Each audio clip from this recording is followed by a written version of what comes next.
नमस्कार। जय श्री राम। हर हर महादेव। ये बुआ भतीजा ममता बनर्जी और अभिषेक बनर्जी का खेलने का बहुत शौक था।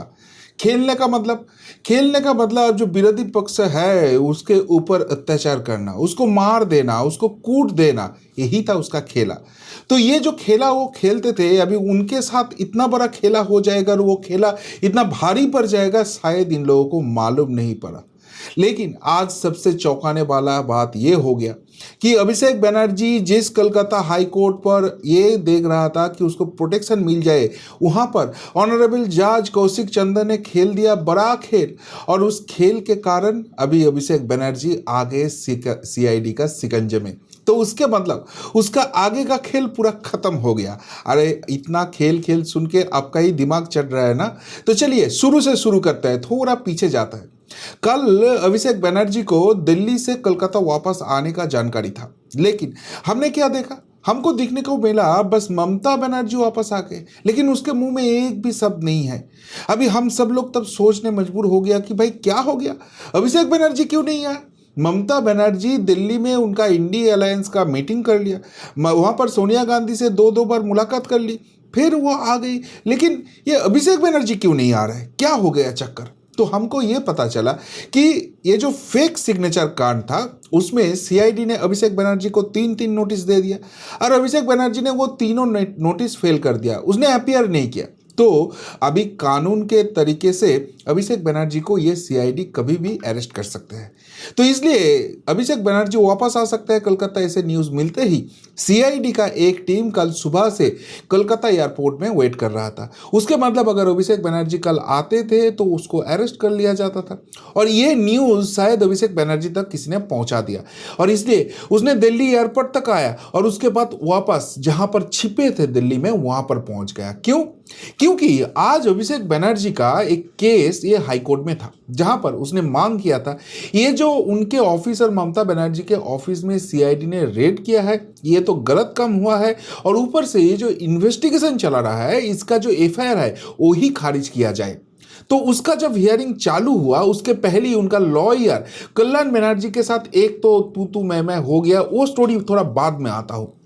जब भी ये केस गया ऑनरेबल जज कौशिक चंद्र के पास, तो तभी हमको समझ में आ गया था आज तो बड़ा खेला होने वाला है। क्यों? कौन है ये कौशिक चंद्र? आपको याद है 2021 में जब विधानसभा चुनाव हुआ था तब ममता बनर्जी शुभेंदु अधिकारी जी से नंदीग्राम में हार गई थी, और वहां पर हारने के बाद ममता बनर्जी ने एलिगेशन लगाया कि वहां पर लोड शेडिंग करके शुभेंदु अधिकारी जीत गया, और वो सब लेके उनने हाई कोर्ट में एक मामला किया था। उस मामला में ये जो जज है कौशिक चंद्र जी, उनको क्लियरली ममता बनर्जी बोल दिया था बीजेपी का दलाल, वो भाजपा करते हैं। और ऐसे अपमान के बाद वो केस कौशिक चंद्र जी छोड़ देता है, लेकिन ममता बनर्जी के ऊपर 5 लाख का जुर्माना लगा देता है। भाई ऐसे बात तो आप जजेस के लिए नहीं कर सकते हो। तो ये बुआ भतीजा कभी लॉ को माना ही नहीं, वो जो सोचते थे वही लॉ है, ऐसे ही उनका सोच था। तो एनीवे वो कौशिक चंद्र के इजलास में जब वो केस गया तब सब कुछ सुनने के बाद कौशिक चंद्र जी क्लियरली बोल दिया कि भाई आपको तो यहाँ पर रिहा मिलने का कोई चांसेस ही नहीं, आपको ये सीआईडी इंटरोगेशन फेस करना ही पड़ेगा, और उसके लिए आपको और कोई टाइम नहीं दिया जाएगा, आज ही आपको फेस करना पड़ेगा। हाँ, हम लोग जो कर रहे हैं आप बस मुझे टाइम बता दो कब तक आप सीआईडी के ऑफिस में आ सकते हो। तो तब अभिषेक बनर्जी का लॉयर ने बोला कि भाई अभी तो अभिषेक दिल्ली में है, आने में टाइम लगेगा। बोले ठीक है, आपको 10 मिनट टाइम देता हूँ, आप फोन घुमाओ और फोन करने के बाद मुझे बता दो 10 मिनट के अंदर कि कब अपियर हो सकता है। अपियर तो आज ही करना पड़ेगा। तो फिर वहां पर बोला कि सर हम अपियर कर लेंगे, लेकिन एक ही चीज़ आपसे मांग है कि कोई क्वार्सिव मेजर नहीं लिया जा सकता है, इसके मतलब अरेस्ट मत कीजिए, ऐसे एक अपील किया। तो कौशिक चंद्र जी ने बोला कि भाई ठीक है, हम मान लेते हैं, हम बोल देंगे सीआईडी को आज अरेस्ट मत करना, लेकिन आपको अपियर तो करना ही पड़ेगा। तब अभिषेक बनर्जी का लॉयर ने बोला कि शाम को 6 बजे तक वो पहुंच सकता है, 4 बजे दिल्ली से वापस आ जाएंगे। तो कौशिक चंद्र जी बोला कि भाई ठीक है, सीआईडी आप इंटरोगेशन करो, लेकिन आप अरेस्ट मत करो उसको, नेक्स्ट हियरिंग तक मैं उसको प्रोटेक्शन देता हूं। तो सीआईडी ने फिर जम के आर्गूमेंट किया कि भाई आप ऐसे कैसे बोलता हो जज साहब, क्योंकि ये जो बंदा है इसके अगेंस्ट बहुत सारे जो एलिगेशन है, एक्चुअली उसका बहुत सारे प्रूफ मिल गया है। ऊपर से हमने उसको 3 बार नोटिस दिया, ये बंदा अपियर ही नहीं हुआ, मतलब उनको भी मालूम है वो गलत काम किया है। और ये इनका जितना प्रभाव है, अगर इनको कस्टडी में लेके हम लोग इंटरोगेशन नहीं करते हैं तो ये इन्वेस्टिगेशन में थोड़ा बाधा आ सकता है। लेकिन ऑनरेबल जजेस ने बोल दिया कि भाई ठीक है, सब कुछ बात मान लेता हूं, लेकिन आप नेक्स्ट हियरिंग तक वेट करो, आप पहले तो इंटरोगेशन करो और उसका रिपोर्ट हमको जमा करो, उसके बाद हम देखेंगे क्या कर सकते हैं। यहां तक सुनने के बाद आपको लगेगा हाँ भाई सीआईडी का बाद में तो दम है, जज साहब ने ऐसे क्यों किया। यहां पर एक्चुअली उसने खेल दिया था धुरंधर गेम। कैसे गेम था देखिए, अगर यहाँ पर जज साहब बोल देता था कि भाई कुछ भी प्रोटेक्शन नहीं है, आपको जो मर्जी है वो करो, तो ये अभिषेक बनर्जी कभी अपेयर ही नहीं करते। और ये जो दिल्ली में था शायद क्या पता वहां से बाहर भाग जाते थे, क्योंकि अभिषेक बनर्जी का जो लेफ्ट हैंड राइट हैंड है वो शौकत मल्ला, वो जहांगीर खान, वो तो सारे ऐसे ही काम करने का कोशिश कर रहा था।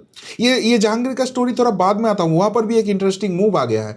एनीवे तो बोला कि भाई अगर मैं प्रोटेक्शन नहीं देता हूँ तो क्या होगा, ये सीआईडी का टीम जो है उसको दिल्ली जाना पड़ेगा, वहां पर जाके इन्वेस्टिगेशन चलाना पड़ेगा और वहां से अरेस्ट करके लेके आना पड़ेगा। तो ये जो कॉस्टिंग है इन्वेस्टिगेशन का वो तो बढ़ जाएगा और वो जनरल पब्लिक का टैक्स से जाता है।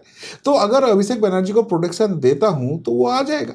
अब जब चूहा बाहर निकल के आ ही गया, उसके बाद जो करना है आप कर लो, यही था मेन मोटो। तो मतलब वो एक धुरंधर गेम हो गया और उसके बाद अभिषेक बनर्जी के पास कोई ऑप्शन ही नहीं रहा, उसको वापस आना था। लेकिन ये जो हियरिंग था इसके पहले भी वो बोला ना कल्याण बनर्जी वाला स्टोरी, वहां पर भी एक इंटरेस्टिंग काम हो गया। क्या हो गया देखिए, ये कल्याण बनर्जी को ममता बनर्जी के बहुत ही क्लोज एड माना जाता है और ये जो तृणमूल कांग्रेस बिखर रहा है, ये सारे सिचुएशन के बाद भी कल्याण बनर्जी अभी भी एडवोकेट कर रहा है ये ममता बनर्जी और तृणमूल कांग्रेस के लिए। और वही कल्याण बनर्जी एक्चुअली लॉयर था ये अभिषेक बनर्जी का। लेकिन कल रात को ये अभिषेक बनर्जी ने एक एसएमएस भेजा, वो भी कल्याण बनर्जी का बेटा शीर्षोन्न बनर्जी को, जो उत्तर प्रदेश से कैंडिडेट था, तो वो भी लॉयर था ये अभिषेक बनर्जी का, और बोल दिया कि यहाँ पर नए एक लॉयर को मैं अपॉइंट कर रहा हूँ, आप लोगों को केस लड़ने का कोई ज़रूरत नहीं है। क्यों ऐसे किया है, इनका दो रीज़न हो सकता है। एक तो कल्याण बनर्जी का जो वकालती का काम है उसके ऊपर ही शक आ गया, और दूसरे ये भी हो सकता है कि तृणमूल अभी ऐसे टूट रहा है कि भाई कौन मेरे साथ है कौन नहीं है यही नहीं मालूम पड़ रहा है। तो क्या पता कल्याण बनर्जी मेरा केस लेके फाइनली हार जाएंगे और मुझे जेल जाना पड़ेगा। एनीवे जो भी था, कल्याण बनर्जी को केस से हटा दिया और उसमें कल्याण बनर्जी हो गया फ्यूरियस। उन्होंने क्लियरली बोल दिया भाई अभी तो मैं ममता दीदी से बात करने वाला हूं, आपका जो भतीजा है वो इतना एरोगेंट है, कैसे ऐसे कर सकता है, अभी पूरा पार्टी बिखर रहे हैं, हम सत्ता से बाहर हो गए हैं, वो जेल जाने वाला है, फिर भी हम आपके साथ है, और वहां पर ऐसे अभिषेक बनर्जी बदतमीजी करते हैं, उनके एरोगेंस के कारण ही हमने ये सत्ता से चले गए हैं, हमने हार गए हैं। तो अभी ममता दीदी को डिसीजन लेना पड़ेगा, या तो मुझे रखो, अभिषेक बनर्जी को हटाओ, और नहीं तो अभिषेक बनर्जी को छोड़ दो, हम लोगों को काम करने दो, पार्टी को रिवाइवल के लिए काम करेंगे। मतलब ममता बनर्जी अभिषेक बनर्जी के लिए अभी एक नए मुसीबत कल्याण बनर्जी को एरोगेंस दिखाने के बाद आ गया है। ये भी तो बहुत अच्छा मूवमेंट हुआ। एनीवे ये जजमेंट के बाद अभी अभिषेक बनर्जी दिल्ली में छुप नहीं रह सकते थे, उसको तो वापस आना ही था कोलकाता। तो कोलकाता जब आए तब जर्नलिस्ट बंधु को अभी बहुत बहुत हिम्मत बढ़ गए हैं। वो ओपनली पूछ रहे हैं, चोर भाईपो आप इतने दिन कहाँ छुपे थे, आपने क्यों सिग्नेचर चोरी किया है। और वहां पर अभिषेक बनर्जी का मुंह से एक भी शब्द नहीं निकलता था। इसके पहले अभिषेक बनर्जी को जब ईडी या सीबीआई बुलाते थे, वो वहां से निकलने के बाद अपने जेब में हाथ घुसा के एकदम मस्तान के तरफ वहां पर 1 घंटे से ज्यादा प्रेस कॉन्फ्रेंस करते थे, और पुलिस पूरा कॉरिडोर करके वो पॉलिटिकल सेगमेंट उसको करने देते थे। लेकिन अभी तो ऐसे कुछ होने वाला नहीं है, इसलिए हिम्मत बढ़ गया जर्नलिस्ट का। तो वो लोग ये पूछने लगे और अभिषेक का बोलती बंद हो गया, और ऐसे उसका बोलती बंद हो गया कि उनका कार जब भाग भाग के जा रहा था वहां पर बास के साथ टकरा गया, वहां पर बास को एकदम धक्का मार के अभिषेक का गाड़ी गया। उसके बाद 6 बजे के पहले ही एज पर हाईकोर्ट जो वर्डिक्ट था उसके हिसाब से अभिषेक बनर्जी पहुंच गया भवानी भवन, जो सीआईडी का हेडक्वार्टर है। और वो अभिषेक बनर्जी अपने ताकत दिखाने के लिए 2-4 चमचों को लेके गए थे, जो 3-3.5 मिनट तक अभिषेक बनर्जी जिंदाबाद ऐसे नारा लगाया। बट उसके बाद जब अभिषेक बनर्जी अंदर घुस गया, उनका जिंदाबाद तो फुस हो गया। वो घुस गए वो बाजू वाले मिठाई के दुकान पर, वहां पर मिठाई खाना चालू कर दिया। मतलब अभिषेक बनर्जी जिसको चमचा बना के आपके साथ लेके जा रहा है, वो भी अभी अभिषेक बनर्जी के साथ नहीं है। उनका बॉस अभी इंटरोगेशन फेस कर रहा है और वो लोग मिठाई खा रहे हैं। चलो उनके बाद है, कोई बात नहीं। लेकिन जो अंदर से खबर आ रहा है कि अभिषेक बनर्जी का जो इंटरोगेशन हो रहा है, सीआईडी वहां पर 15 क्वेश्चन उसको दिया है, और सारे जो क्वेश्चन दिया है ऐसे कुछ उसको मुंह में नहीं बोलना है, सारे लिख के जवाब देना है।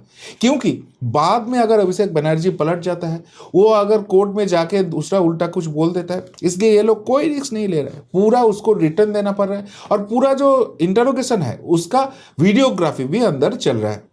तो इसके मतलब अभिषेक बनर्जी आज जो बयान देंगे उसको पलट नहीं पाएंगे, और अगर वो पलटने की कोशिश करेंगे तो वहां पर जो भी एविडेंस अभी मिला है सारे उनके खिलाफ जाने वाला है। तो सब कुछ कुल मिला के यही आते हैं कि अभी शायद इनको प्रोटेक्शन मिल जाएगा, लेकिन जो सीआईडी को करना है इंटरोगेशन में, जितना भी उसको दम लगाना है वो आज पूरा रात लगाएंगे।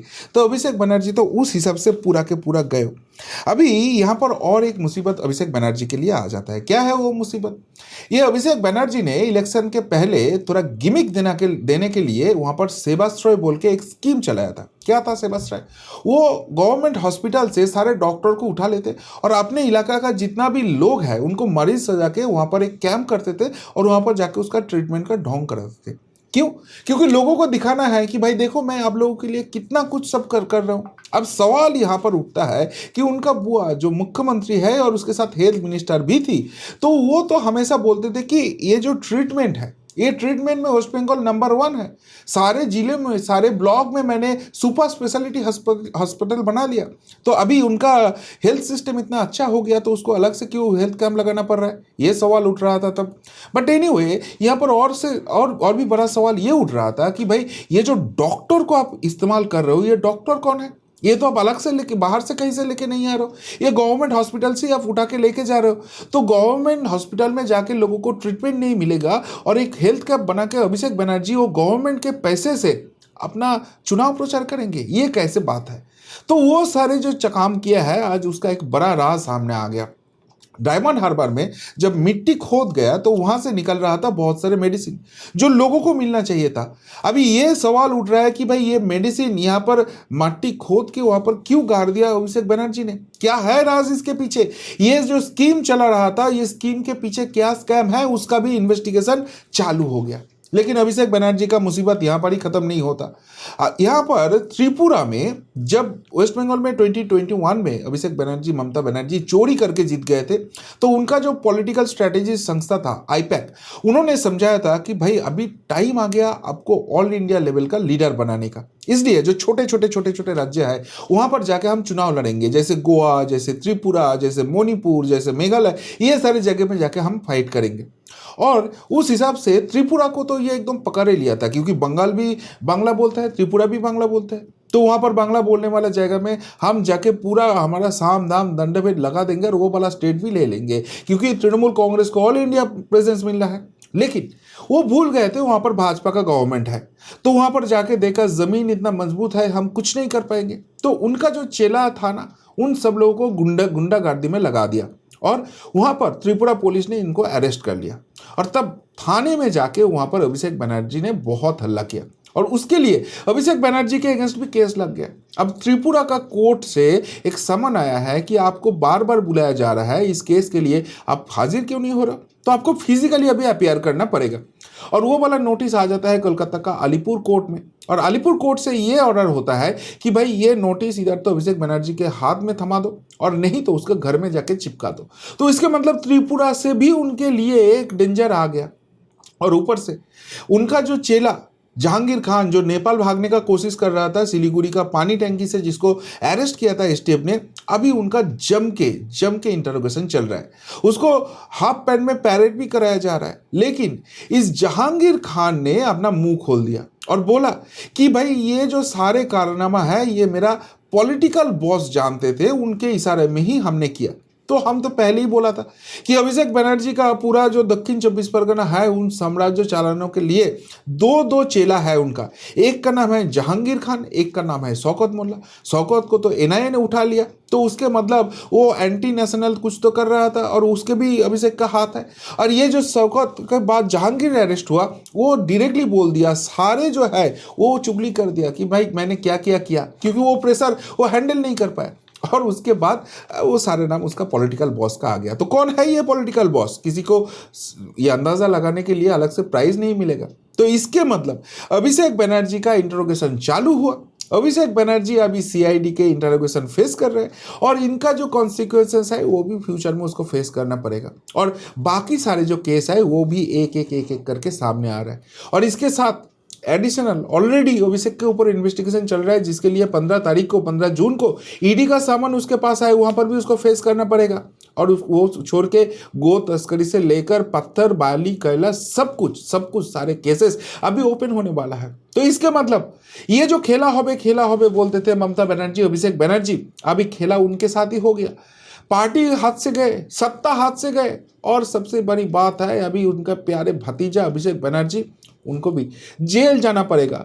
और कम से कम अभिषेक बनर्जी के नाम में अभी 20 केसेस है, वहां पर 5-5 साल का भी उनको सजा होता है। तो कम से कम अगले 100 साल तक अभिषेक बनर्जी को जेल में ही रहना पड़ेगा। यही है अभिषेक बनर्जी का हकीकत। तो जो सत्ता में रह के खुद को बहुत बड़ा शहंशाह समझते थे, आज ऑनरेबल जज कौशिक चंद्र का एक जजमेंट ने उसका पूरा खेल बिगाड़ दिया। दिल्ली छूटने का और वहां से भागने का जो कोशिश था वो भी ना करा गया। और फाइनली अभिषेक बनर्जी को अभी लैंड होना पड़ेगा तिहाड़ या प्रेसिडेंसी जेल में। यही उनका हकीकत बन गया। क्या बोलेंगे बुआ भतीजा का ये हकीकत देख के?